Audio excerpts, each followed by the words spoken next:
ॐ स्थापकाय च धर्मस्य सर्वधर्मस्वरूपिणे अवतारवरिष्ठाय रामकृष्णाय ते नमः। यथाग्निर्दाहिका शक्ति रामकृष्णे स्थिता ह्य सर्वविद्यास्वरूपान्तं शारदां प्रणमाम्यहम्। नमः श्रीज्योतिराजाय विवेकानन्दसूरये सच्चित्सुखस्वरूपाय स्वामिने तापहारिणे। আজকে আমরা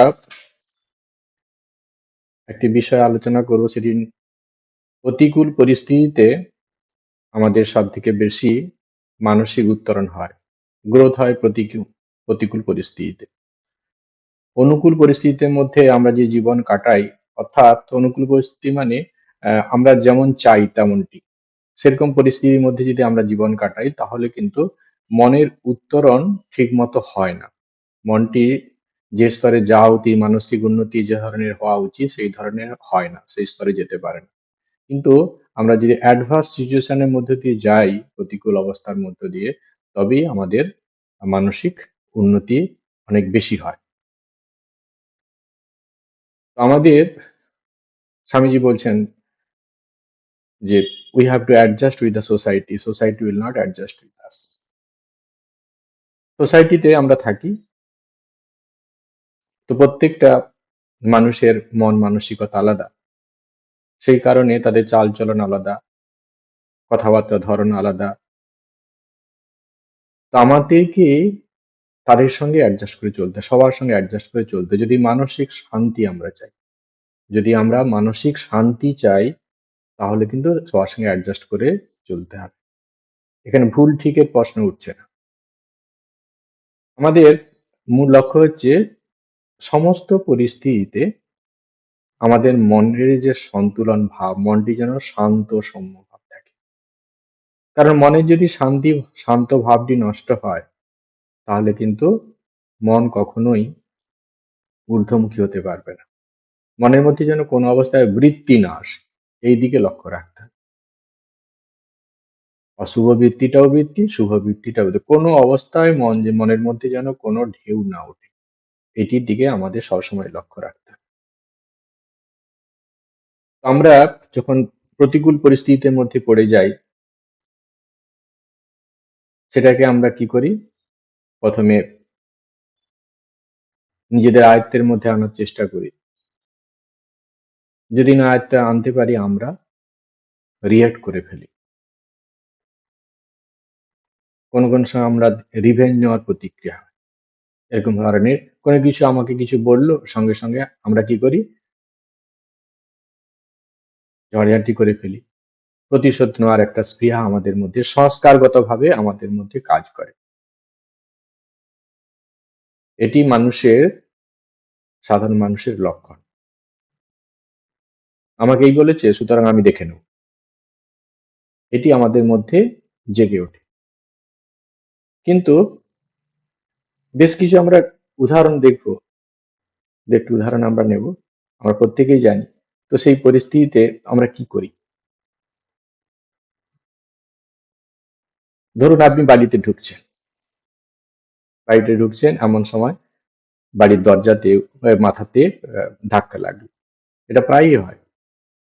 লাগলো কোনো জায়গায় মাথাতে একটু, নিচু যদি বাড়ি থাকে সেখানে লেগে যায়, মাথা খুব কষ্ট হচ্ছে, হাত দিয়ে অনেকক্ষণ ধরে হাত বুলিয়ে বুলিয়ে বা ঠান্ডা জল দিয়ে বরফ লাগিয়ে আমি, এই যে অবস্থা হলো, এই সময় কার উপরে আপনি রাগ করবেন? দরজার উপরে? ওকে দিয়ে ডান্ডা পেটাবেন? কি করবেন? যে ভাবুন কি করবেন। শীতকালে অসহ্য গরম, কি করবেন? শীতকে গালি দেবেন? মারামারি করবেন? কিছু করতে পারবেন না। কিন্তু বর্ষাকালে বাড়ি থেকে বেরিয়েছেন, ভীষণ বৃষ্টি হচ্ছে, কি করবেন? প্রত্যেকটা পরিস্থিতিতে আপনি কি করবেন? কিংবা ধরুন আপনি খাচ্ছেন, এটা আমাদের প্রত্যেকের, আমরা যেন খাচ্ছি, খেতে খেতে অসাবধানতা বশত জিভটা কাটা হয়ে গেছে। দুটো দাঁত কি করেছে, উপরের চোয়াল আর নিচের চোয়াল কি করেছে, আহ, জিভের উপর প্রেসার দিয়ে কেটে কেটে দিয়েছে, খুব ব্যথা যন্ত্রণা করছে। খুব কষ্ট হচ্ছে, কাকে বলবে? কার উপর রাগ দেখাবে? কখন আমরা এরকম ভেবে দেখেছি এভাবে? একটু ভালো করে ভাবুন। এই পরিস্থিতিতে আমাদের কি আমরা করি? আমরা যখন খুব অসহ্য গরম হয় কিংবা বৃষ্টিতে ভিজে যাই আমরা, তখন ছাতা ইউজ করি। আমরা সিচুয়েশনকে বদলাতে পারবো না। আমি বললে কখনোই গরম আমার যেমন ধরনের চাই পরিবেশ, সেরকম পরিস্থিতি পরিবেশ এনে দিতে পারবে না। বা বৃষ্টিতে হচ্ছে, আমি বললাম বৃষ্টি বন্ধ হয়ে যাও তুমি, হবে না। আমার কি করতে হয়? ছাতা নিতে হয় এবং খুশি মনে সেই ছাতাটি ব্যবহার করে আমি বাড়িতে পৌঁছে যাই। গরমের সময় করি, জনসহ্য রোদ তখন আমরা করি। দরজায় যখন ধাক্কা লাগে একটু মাথায় বরফ দিলাম। এই যে ঘটনাগুলো হচ্ছে, সেখানে আমরা কি করছি? মেনে নিচ্ছি সিচুয়েশনটা। শীতকাল অসহ্য ঠান্ডা, কিছু করার নেই, আমি পরিবেশকে চেঞ্জ করতে পারবো না, ওটা আমার হাতে নেই। তাহলে আমাকে কি করতে হবে? গরম কাপড় আর কোট ব্যবহার করি, চাদর ব্যবহার করি, টুপি ব্যবহার করলাম, আমি পরিস্থিতিটাকে সামাল দিলাম। তো অনেক সময় এইরকম পরিবেশের মধ্যে থেকে আমাদের মধ্যে এরকম অবস্থাগুলো আসে। ছোট বয়সে একটি ঘটনা আমাদের সবাই আমরা দেখেছি বড় হওয়ার পরে, কিন্তু আমাদের ক্ষেত্রেও এরকম করেছেন মা ঠাকুমা নিশ্চয়ই। যখন একটা বাচ্চা ছেলে হাঁটতে শুরু করে প্রথম, আছাড় খেয়ে পড়ে, খুব কাঁদতে থাকে, মা ঠাকুমা কি শেখায়? ওখানে লাথি মারো, ওই মাটিতে সে দু চারটা লাথি মারো, দিয়ে ঠান্ডা কান্নাকাটি বন্ধ হয়ে গেল। এইভাবে সে যখনই এরকম আছাড় খেয়ে পড়ে, ও তখনই লাথি মারে। এইভাবে করতে করতে সে কি করে? তার ব্যালেন্স আসে, সে সুন্দরভাবে চলতে শেখে। এই কি লাথি মারার জন্য কি ওই আস্তে আস্তে মাটি তাকে আর আঘাত দিচ্ছে না, এরকম ব্যাপারটা নাকি? তা তো নয়। এই বারবার চলতে অভ্যাস করতে করতে সে ব্যালেন্সটাকে ঠিক করতে পারবে। তো আমরা সবসময় কি করি? পরিবেশ পরিস্থিতিটা আমাদের মনের মতো যেন হয়, আমরা এরকম ভাবি। সমস্ত পরিবেশ পরিস্থিতি যেন আমার মনের অনুকূল, আমি যেমন চাইবো যেমন তেমনটি থাকে। সেখান থেকে আমরা বেরিয়ে এসে অন্যভাবে কিছু ভাববো, এরকম আমরা ভাবি না।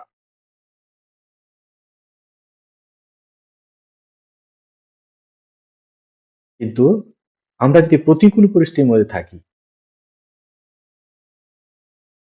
তাহলেই আমরা অনেক কিছু বেশ শিখতে পারি, আমরা অনেক অভিজ্ঞতা অর্জন করতে পারি।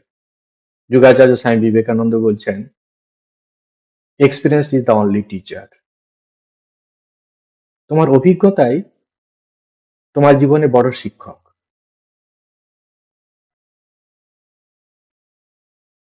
কর্মক্ষেত্রে তুমি বিভিন্ন পরিস্থিতি তৈরি হবে, সেই পরিস্থিতিতে তুমি কি ধরনের ব্যবহার করছো, তার উপরে নির্ধারিত হবে তোমার মানসিক অবস্থা।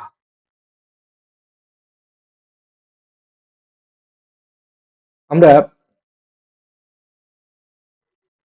এইরকম পরিস্থিতির মধ্যে আমরা থাকতে চাই না, কিন্তু আমরা যে একটু ভালো করে ভাবি, সমস্ত কিছু যদি আমার মনের অনুকূল চলে, তাহলে আমার কোনো কোনো কিছু লাভ হয় না সেখান থেকে। একটা খুব কঠিন জিনিস, এটা সম্ভব না সেখান থেকে বেরিয়ে আসা, কিন্তু কষ্ট করে আমি সেখান থেকে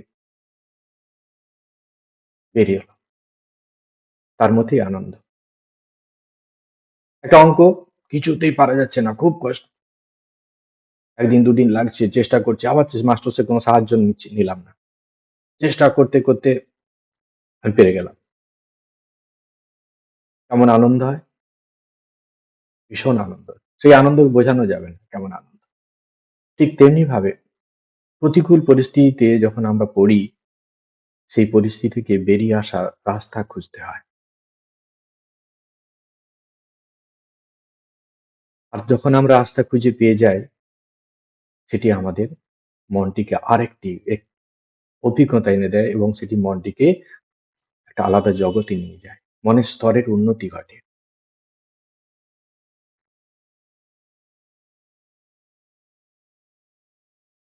বিভীষণ কোথায় ছিলেন?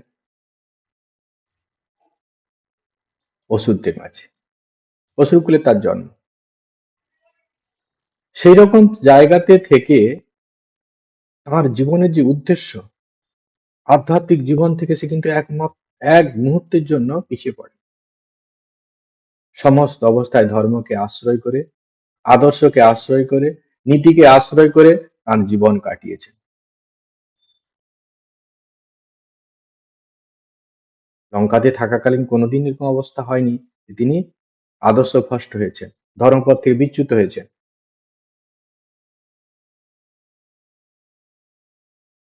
কিংবা আমরা যে ওষুধের জীবনে দেখি, ঋষিদের জীবন দেখি, পুরাণে আমরা দেখি, পুরাণে যখন আমাদের যেটুকু আমরা জানি সেখানে দেখা যায় কি ঋষিরা সাধন ভজন করছেন, ধ্যান জপ করছেন, যজ্ঞ করছেন, অসুররা এসে সেখানে বাধা সৃষ্টি করছে, বিভিন্নভাবে বাধা সৃষ্টি করছে। কিন্তু তার মধ্যে থেকেও অসুররা কিন্তু তাদের জীবনের যে লক্ষ্য, সেই লক্ষ্যে ধীরে ধীরে তারা পৌঁছে যাচ্ছে। প্রতিকূল পরিস্থিতি থাকবে, সবকিছু আমার মনের অনুকূল হবে না, কিন্তু তার মধ্যে থেকেও আমাদেরকে আমাদের জীবনের গতিকে ঊর্ধ্বমুখী করতে হবে। ওটাকে জীবনে চ্যালেঞ্জ নিতে হবে।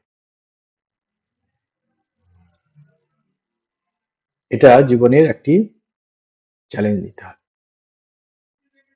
এই পরিস্থিতি সমস্ত জায়গার জন্য প্রযোজ্য। অফিসে যখন থাকাকালীন বিভিন্ন সমস্যা আসতে পারে, পারিবারিক জীবনের সমস্যা আসতে পারে।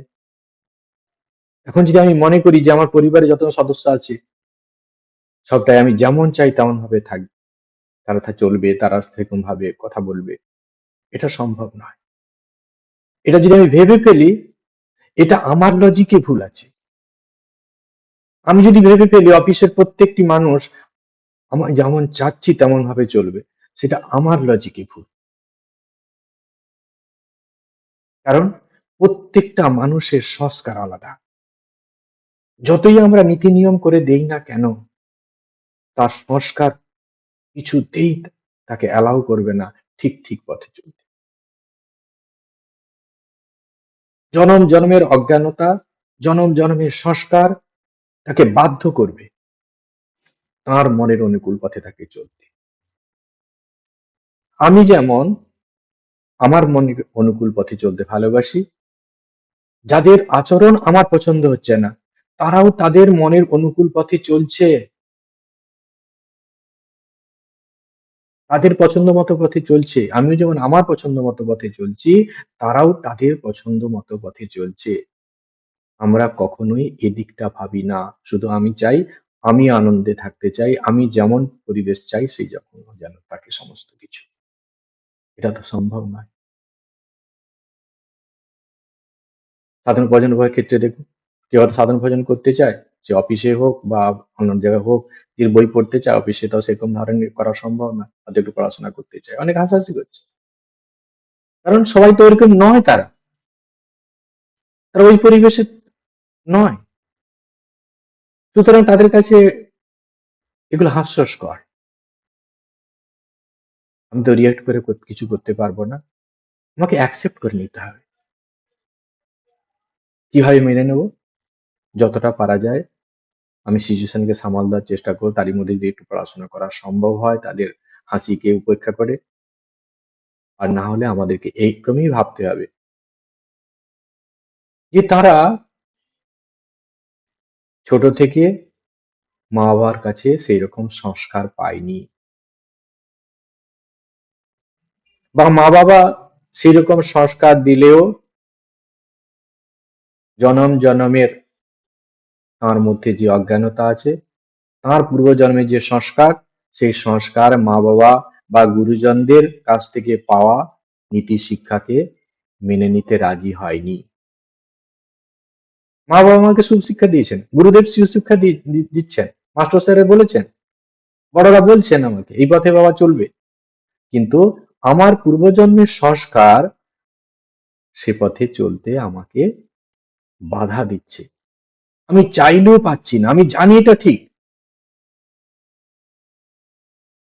বড়রা যা বলছেন, মা বাবা যা বলছেন, মাস্টার স্যাররা যা বলছেন, সমস্ত কিছু ঠিক, কিন্তু আমার মন মেনে নিচ্ছে না, আমি চেষ্টা করেও পারছি না।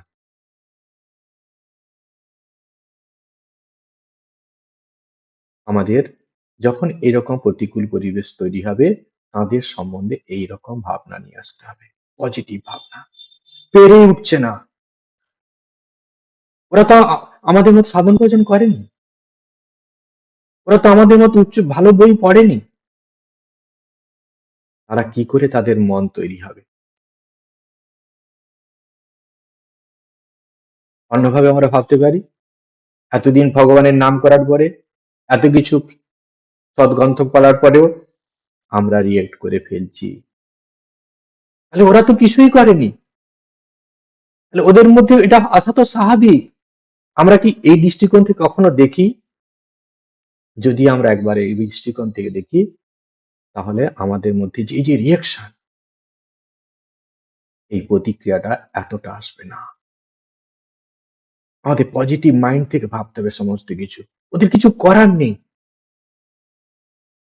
ওরা প্রত্যেকে চেঞ্জ করতে চায় কিন্তু পেরে উঠছে না। সেই জন্য তো দুর্যোধন কি বলছেন,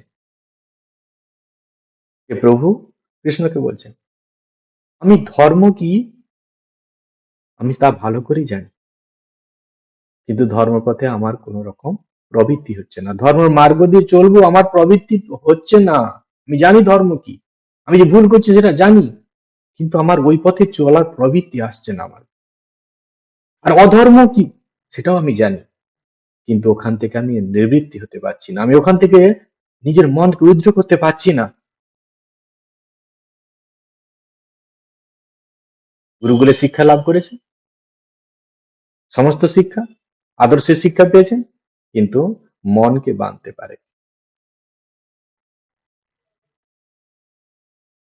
আমরা যখন এইরকম মানুষদের সঙ্গে পড়ে যাব, এরকম পরিবেশের মধ্যে পড়ে যাব, তখন আমাদের কিন্তু এইভাবেই মনকে শান্ত রাখতে হবে, এইভাবেই মনকে শান্ত রাখতে হবে, অন্য কোনো।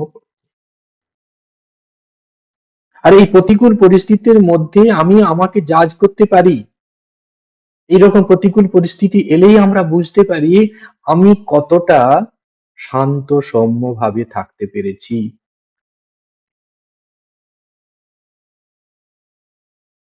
প্রতিকূল পরিস্থিতি আমাকে বলে দেবে যে আমাকে আর কতটা সাধন ভজন করতে হবে, কতটা বিচারশীল হতে হবে। জগৎ এরকমই চলবে,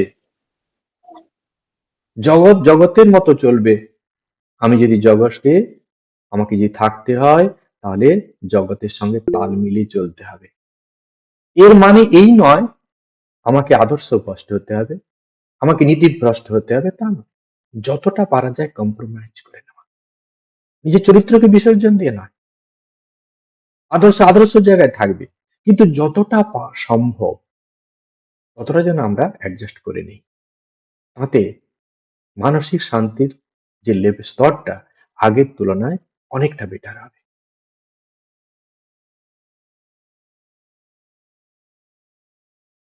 এই প্র্যাকটিক্যাল কর্মযোগ প্রত্যেক মুহূর্তে আমাদেরকে, আমাদের কোথায় আমরা দাঁড়িয়ে আছি, আমাদের প্রত্যেক মুহূর্তে আমাদেরকে চোখে আঙ্গুল দিয়ে দেখাচ্ছে আমার কি করা উচিত, সাধন ভজনে কোথায় আমার ঘাটতি হচ্ছে। আমার এই বহিঃপ্রকাশের মধ্যে আমার আচরণের দ্বারা নির্ধারিত হয়ে যাচ্ছে, আমাকে কারো কাছে জানতে হবে না, আমার নিজের অন্তরাত্মই আমাকে বলে দেবে আমি কোথায় দাঁড়িয়ে আছি। আমি লোক সম্মুখে আমি কি ধরনের ব্যবহার করছি, সেই ব্যবহার দ্বারা নির্ধারিত হয়ে যাবে আমার মানসিক লেভেল কোথায় আছে। দীর্ঘ সময় জব ধ্যান করলাম, কিন্তু লোক ব্যবহার আমার ঠিক মতো হচ্ছে না, মানসিক সন্তুলন হারিয়ে ফেলছি। তার মানে আমার সেই জায়গায় মন যায়নি। এটি দেখে হতাশ হওয়া নয়, এটি দেখে আমার নেক্সট কি করণীয় সে ব্যাপারে চিন্তা ভাবনা করতে হবে।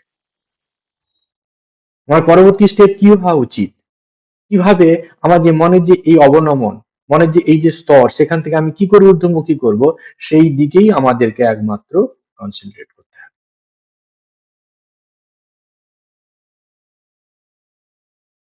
প্রকৃতি প্রকৃতির মতো চলবে, আমাদেরকে তার মধ্যেই থাকতে হবে। স্বামীজি খুব সুন্দর করে কথা বলছে, একটি উদাহরণ দিচ্ছে যে দেখো পুকুরের মধ্যে মাছ থাকে, জেলেরা এসছে জাল দিয়ে মাছ ওঠানোর জন্য, তো মাছগুলো কি করবে, পুকুর থেকে চলে যাবে? না যাওয়া সম্ভব, চেষ্টা করলেও পারবে না পুকুর থেকে যেতে তারা, ওইখানে থেকেই তারা বাঁচার চেষ্টা করবে। আমাদেরকেও ঠিক তেমনি ভাবে এই পরিবেশ পরিস্থিতির মধ্যে থেকে সেটিকে কিভাবে আমরা হ্যান্ডেল করব সেদিকটাতে লক্ষ্য রাখতে হবে। আমরা যে পজিটিভ দৃষ্টিকোণ থেকে দেখি, তাহলে কিন্তু অনেক কিছুই আমরা সমাধান করে ফেলি।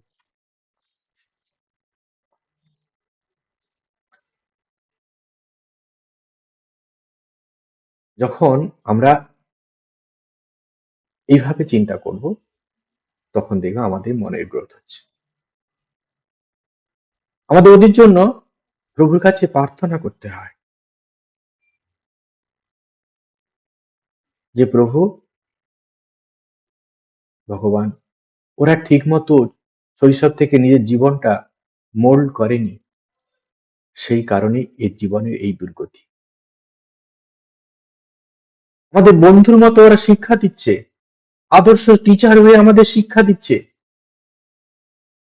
আমি ছোট থেকে আমার জীবনকে তৈরি করিনি, নীতিভ্রষ্ট আদর্শ ভ্রষ্ট পথে আমি চলেছি, সেই কারণে আমার মনের পরিণতি আজকে এরকম। আমাকে দেখে শেখো। কত বড় বন্ধু, তাদের জীবন দিয়ে আমাদেরকে শেখাচ্ছে আদর্শ ভ্রষ্ট পথে চলতে, সুশিক্ষা না গ্রহণ করলে পরবর্তী জীবনে তার কি প্রভাব হয়, নিজে তাদের জীবন দিয়ে আমাদেরকে দেখাচ্ছে। আমরা তাদেরকে নেগেটিভ ভাবে না নিয়ে আমরা এরকম পজিটিভ দৃষ্টিকোণ থেকে দেখতে পারি যে পরম বন্ধু তারা। আমি যদি আমার জীবনের প্রতি যদি কনসিয়াস না হয়ে যায়, আমি কি করছি না করছি সে বিষয়ে সচেতন যদি না থাকি, তাহলে লং ফিউচারে আমি ওদের থেকে আরো জঘন্যতম অবস্থা প্রাপ্ত হতে পারি। আমি যদি ঠিক মতো নিজের রুটিন ফলো না করি, আদর্শ পথে না যাই, আধ্যাত্মিকতাকে ঠিক ঠিক ভাবে না ধরি, তাহলে আমার জীবনে ঠিক এরকম অবস্থা বা এর থেকেও আরো জঘন্যতম অবস্থা আসতে পারে। যারা আমাদেরকে চোখে এইভাবে আঙ্গুল দিয়ে দেখাচ্ছে, তারা তো আমাদের শত্রু নয়, তারা আমাদের বন্ধু, পরম বন্ধু। আমরা কখনো এইভাবে ভাবি? আমরা তো কখনো ভাবি না এইভাবে। আমাদের ভাবনার অ্যাঙ্গেলটাকে চেঞ্জ করে দিতে হবে। যে দৃষ্টিকোণ থেকে আমরা ভাবি, সেই দৃষ্টিকোণটাকে একটু চেঞ্জ করে দিলে আমরা ওই বিষয়গুলি থেকে আনন্দ পাবো। আর যত আমরা সমস্যা পড়ব, তত আমাদের জন্য মঙ্গল। কারণ ওই সমস্যা যত পড়বো, সেই সমস্যা থেকে বেরিয়ে আসার পথ আমরা খুঁজবো। আর যত আমরা পথ খুঁজবো, বেরিয়ে আসার পথ, ততই আমাদের বুদ্ধির পরিপক্কতা হবে, মনের ম্যাচুরিটি তত বাড়বে। আর যদি এই সমস্যা দেখে আমরা ওখান থেকে পিছিয়ে যাই, তাহলে আমাদের মনের উত্তরণ আর হবে না, আমরা যে জায়গায় আছি সেই জায়গাতেই পড়ে থাকবো। সেই কারণে স্বামীজি বলছেন যে শিশু হয়ে এসেছো, শিশু হয়ে যেও না, মনের ম্যাচুরিটি বাড়াও। বয়সের সঙ্গে সঙ্গে আমাদের মনের ম্যাচুরিটি যেন বাড়ে, সেই দিকটা আমাদের লক্ষ্য রাখতে হবে।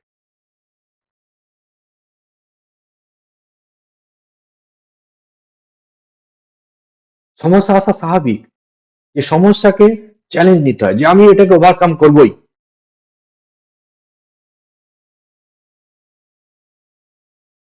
আসো, দেখবো আমি তোমাকে। এই যে ফেস করা টেন্ডেন্সি, মনের শক্তি বাড়তে থাকে। ওর মধ্যে একটা আলাদা আনন্দ আছে।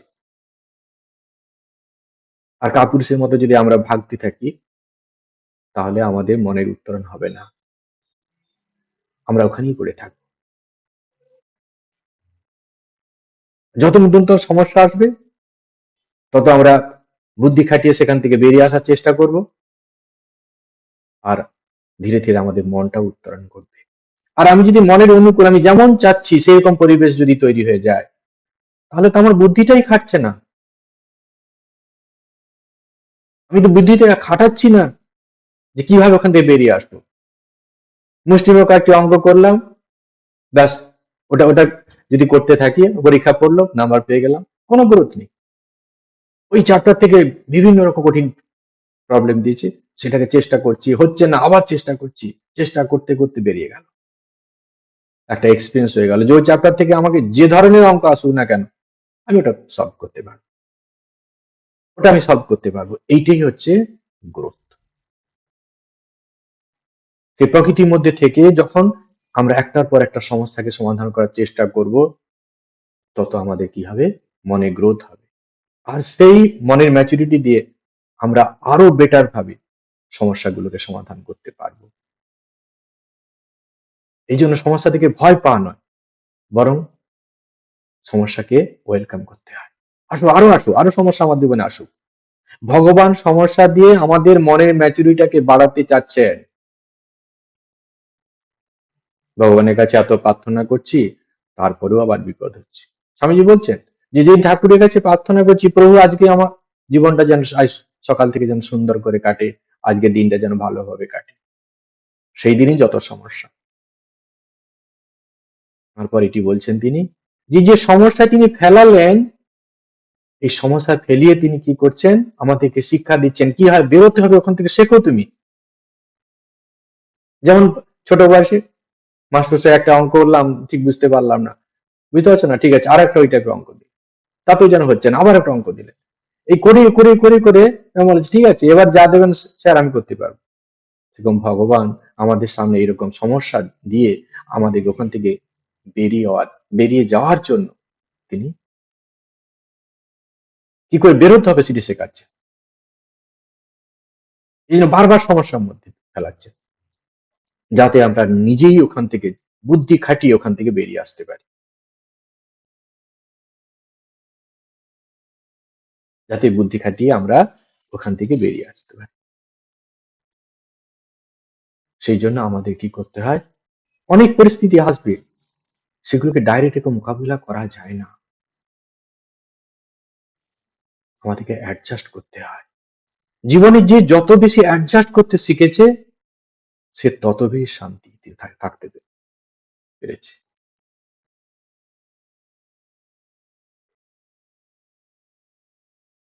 কারণ আমার সব থেকে সহজ কথা, সব থেকে মূল বক্তব্য, আমার মনের শান্ত ভাব যেন কোনো অবস্থাতে নষ্ট না হয়। মনের ট্রাঙ্কুয়ালিটি যেভাবে হোক আমাকে বজায় রাখতে হবে। আগের কথা, প্রত্যেক মানুষের সংস্কার আলাদা, প্রত্যেক মানুষের জীবনশৈলী আলাদা। সেই কারণে পূর্ব জন্মের সংস্কারের জন্য তাদের চাল চলন, তাদের আবভাব সম্পূর্ণ আলাদা, আলাদা আলাদা হতে বাধ্য। তাদের সংস্কারের বশে তারা যদি আমার সমস্ত কিছু মেনে নিতে না পারে, তাহলে আমি তো পাচ্ছি না, আমি কি করব? আমি পাচ্ছি না, আমার সংস্কারের জন্য আমি যখন তাদের সমস্ত কিছু মানতে পারছি না, তো তাদেরও তো একটা সংস্কার আছে, তারা কি করে আমার সমস্ত কিছু মানবে? যখন এইরকম অ্যাঙ্গেল থেকে ভাববো আমরা,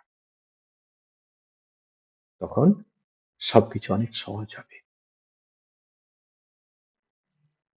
আমরা বড় আত্মকেন্দ্রিক, আমরা নিজেরটাই ভাবি, সেলফিশ মাইন্ড। আমি আমার মতো চলবো, সবাইকে, পরিবারের সবাইকে আমার সঙ্গে অ্যাডজাস্ট করতে হবে। অফিসে আমি আমার মতো থাকবো, অফিসের সবাই যেন আমার সঙ্গে অ্যাডজাস্ট করে চলে। এটা তো হবে না। জীবনে যদি এই মানসিকতা আমার থাকে, তাহলে আমি সমস্ত জায়গায় কষ্ট পাবো। সাফারিং ছাড়া আমার জীবনে আর কোনো কিছু নেই। আমাদের এটা ভাবনা চিন্তা করতে হবে। যদি আমাদের মধ্যে এগুলো থাকে, আমাদেরকে একা বসে বিচারশীল মন নিয়ে, বিবেকশীল মন নিয়ে ওখান থেকে বেরিয়ে আসতে হবে। অহংকারে বসে যেন কখনো না মনে হয় না, আমি আমার মতো থাকবো, সবাইকে আমার সঙ্গে অ্যাডজাস্ট করতে হবে।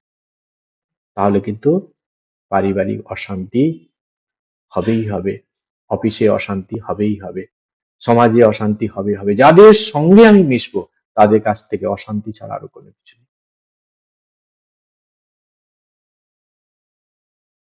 আমি বলছি না সমস্ত কিছু অ্যাডজাস্ট করে নেওয়া, যতটা পারা যায় নিজের আদর্শ, নিজের চরিত্র বিসর্জন না দিয়ে আমরা যতটা পারবো অ্যাডজাস্ট করতে শিখবো।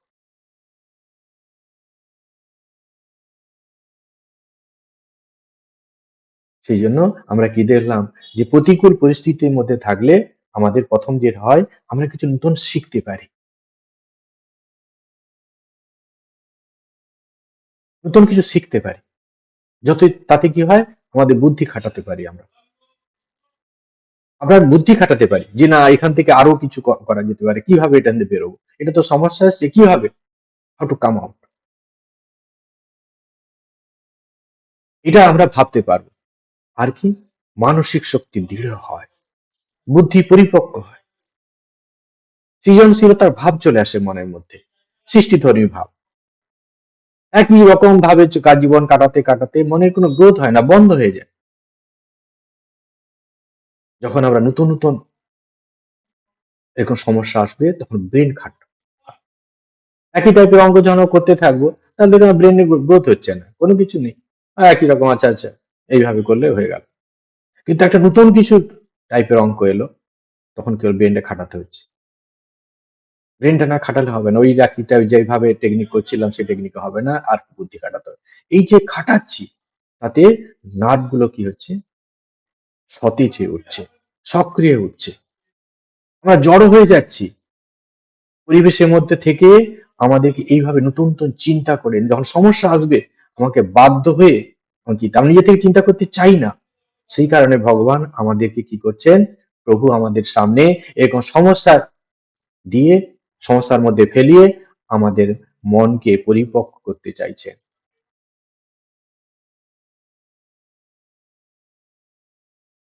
সেই জন্য সব সময় আমাদের কি হয়, বিচার চাই, আত্মবিচার, কি করছি, কি করা উচিত ছিল, কি করছি, কি করা উচিত ছিল, এই ব্যাপারটি নিয়ে সব সময় যেন আমাদের চিন্তা থাকে।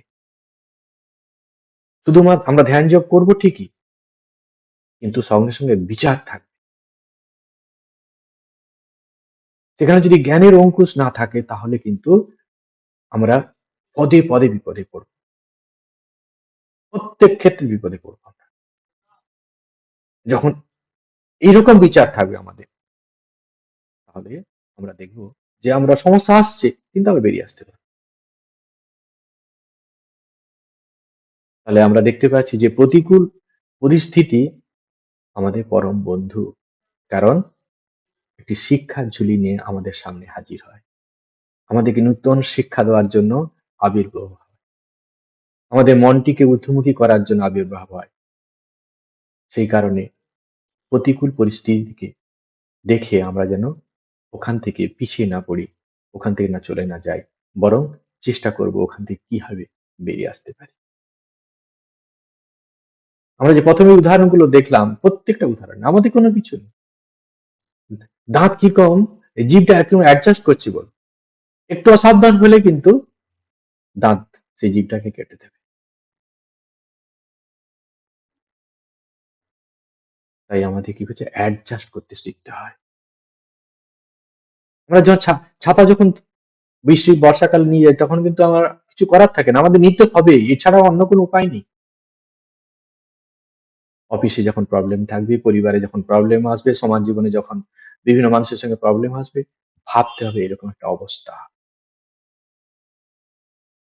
এই সিজনে এরকম এরকম মানুষরা এইভাবেই চলবে, তাদের কাছে থাকতে হলে আমাকে এইভাবেই চলতে হবে।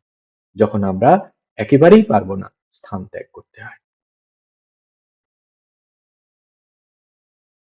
কিন্তু সেই পরিস্থিতির মধ্যে কিছুতেই পেরে ওঠা যাচ্ছে না, যে আমি কিছুতে অ্যাডজাস্ট করে থাকতে পারি না, স্থান ত্যাগ করতে হয়। কিছু সময়ের জন্য সেখান থেকে চলে গেলাম, আবার যখন সেই পরিবেশটা ঠিক হয়ে গেল আবার চলে এলাম। সবসময় আমাদের লক্ষ্য রাখতে হবে যে আমরা আধ্যাত্মিক পথ দিয়ে যাচ্ছি, আমাদের কারণে কারো ক্ষতি হবে আমরা যেন না, সেটা যেন না হয়, সেদিকে সবসময় লক্ষ্য রাখতে হবে। যারা সাধন ভজন করেনি তাদের ক্ষেত্রে স্বাভাবিক, তারা করতেই পারে, কিন্তু আমরা যে প্রভুর নাম করছি, আমরা যে আদর্শের পথে যাচ্ছি চেষ্টা করছি, আমরা যে ভালো বই পড়ছি, আর পড়ার ফল কি হলো? প্রভুর নামের মহিমা কোথায় প্রকাশ পেল? যারা ভগবানের নাম কোনদিন করেনি, যারা সেরকম ধরনের বই পড়েনি, তারা যে ধরনের জীবন কাটাচ্ছে, তারা যে ধরনের আচরণ করছে, সেই রকম আচরণ যদি আমরা করে ফেলি, আমি করে ফেলি, তাহলে আমার গ্রোথ কোথা হলো? তাহলে তো আধ্যাত্মিক জীবনে কারো বিশ্বাস আসবে না। যারা ঠাকুর ভগবানের নাম করে, এত ভালো ভালো বই পড়ে, তাদেরও জীবন শৈলী যা, আর আমরা তো করি না, আমাদের জীবন একই, তাহলে পার্থক্য কেন করতে যাব আমরা? কেন এই পথ অবলম্বন করতে যাব?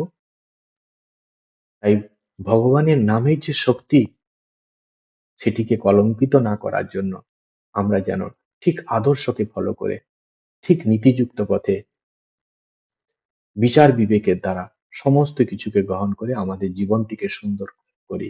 তাতে কি হবে? আমাদের জন্য কল্যাণকর, আর আমাদের ছত্রছায়ায় যারা আছে তাদের জন্য কল্যাণকর। আজকে এই পর্যন্ত। ভালো থাকুন, আনন্দে থাকুন। ওম শান্তি শান্তি শান্তি। হরি ওম তৎসৎ। শ্রীরামকৃষ্ণার্পণমস্তু।